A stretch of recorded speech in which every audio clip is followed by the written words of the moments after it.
세상에서 돈은 곧 기회라는 것, 여러분들은 얼마나 느끼며 살고 계시나요? 누구나가 돈의 구속으로부터 자유로워지기를 원합니다. 저축하는 습관은 부의 기본이라고 할 수 있죠.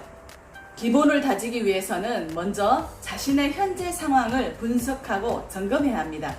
매달 고정적으로 나가고 있는 고정 지출과 갑자기 예기치 못하게 나가게 되는 변동 지출에 대해서 확인해야 합니다. 수입보다 지출이 더 많은 건 아닌지, 지름신의 활동량은 어떠한지 등등에 대해서 객관적인 시각으로 자신을 돌아다볼 수 있어야 합니다. 두 번째, 돈에 대해 공부해야 합니다. 돈의 속성, 돈의 철학, 돈의 역사, 자본주의 및 재테크에 대해서 유튜브나 책을 통해 접해보실 것을 추천합니다. 아는 것이 힘이다가 아니고 실천하는 것이 힘입니다. 세 번째, 저축을 먼저 하고 소비 패턴을 계획하고 실행합니다. 저축을 할 때에도 목표 설정을 해야 되겠죠? 1년에 1,000만원 모으기, 3년에 1억 모으기, 이런 식으로 목표 설정을 해두고 계획을 실천하는 것과 목표 설정을 해두지 않은 상태에서 계획을 실천하는 것에는 분명한 차이가 있습니다. 소비가 아니라 저축이 먼저 세팅되어져야 하는 이유는 지름신의 출현을 막기 위해서죠. 쇼핑하러 갔다가 계획에 없는 것을 사고 나서 후회해 본 적들 많으시죠? 충동 구매의 신, 지름신, 정말 밉죠. 영리한 쇼핑객이라는 말이 있습니다. 어떠한 물건을 보고 그 물건의 가격표를 먼저 보기 전에 자신의 마음속으로 그 물건의 가격에 대해서 먼저 매깁니다.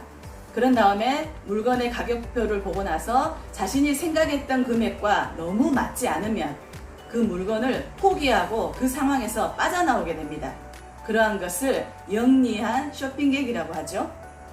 영리한 쇼핑객이 될 수 있을 때 우리는 지름신으로부터 조금 더 냉정해질 수가 있습니다.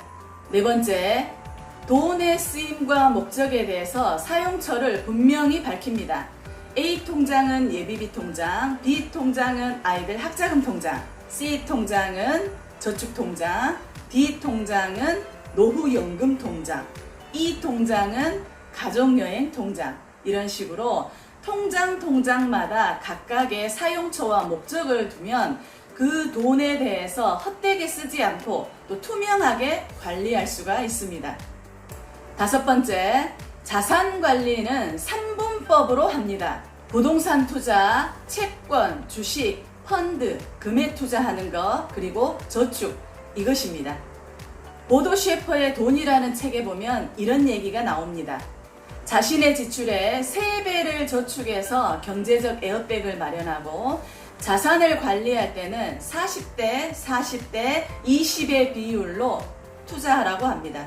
가장 안정적인 곳에 40%를 투자하고 조금 위험성이 있는 곳에 40%를 투자하고 조금 더 공격적인 곳에 20%를 투자하라고 합니다. 1인 지식기업을 준비하기 전에 저도 잠깐 주식 투자에 관심을 가진 적이 있었습니다. 아주 조금 벌었죠. 모든 투자를 하는 데 있어서 가장 경계해야 될 것이 바로 카더라 통신입니다. 누가 어디에 투자하면 수익률이 많다더라, 이곳에 투자하면 100% 수익이라 하더라, 이런 말을 가장 피해야 합니다. 이런 말은 NO. 모든 정보는 자신이 직접 알아보고 확인해보고 공부하는 과정을 통해서 투자해야 됨을 힘주어 강조드립니다.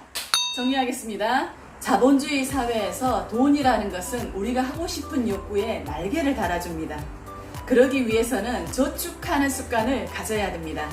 새로운 프로그램을 컴퓨터에 다운로드 시키기 위해서는 기존에 있는 프로그램을 초기화시키는 과정이 필요합니다. 그렇듯이 우리의 소비하는 생활 패턴에도 포맷하는 과정이 필요합니다. 현재 자신의 상황을 냉정히 분석하고 버릴 것은 과감하게 버리는 마인드 세팅이 필수적입니다. 지피지기면 백전백승이라 나를 알고 남을 알면 100번 싸워서도 100번 이길 수 있습니다. 나의 소비 패턴을 객관적으로 들여다보는 과정은 굉장히 중요합니다. 돈을 많이 버는 것도 중요하지만 버는 돈을 잘 쓰고 관리하는 것은 더 중요하기 때문입니다. 자신의 소비 상황을 잘 분석했으면 유튜브 영상이나 책을 통해서 그리고 각종 세미나를 통해서 공부합니다.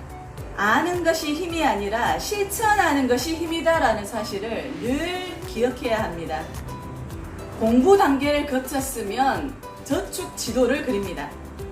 한 달에 100만 원의 수익이라면 60만 원을 저축하고 40만 원을 가지고 생활할 수 있는 생활 패턴을 계획합니다. 보도셰퍼의 이론처럼 자신의 지출의 3배를 저축하려는 습관이 필요하기 때문이죠. 그리고 돈을 쓰는 목적에 따라 여러 개의 통장을 만듭니다. 그래야만 헛돈 쓰는 것을 막을 수가 있습니다. 마지막으로 자산 관리는 3분법으로 하고 경제적 에어백을 마련하기 위해 지출의 3배를 저축하며 투자는 40대, 40대, 20으로 투자해야 한다라고 말씀드렸습니다. 돈도 감정이 있다고 합니다. 돈도 자신을 인정해주고 존중해줄 줄 아는 사람에게 찾아간다고 합니다. 돈의 속성에 대해 너무 무지하지 않았나 지난 날을 반성해보기도 합니다. 오늘 제 영상이 여러분들에게 도움이 되었으면 좋겠습니다. 오늘도 고맙습니다.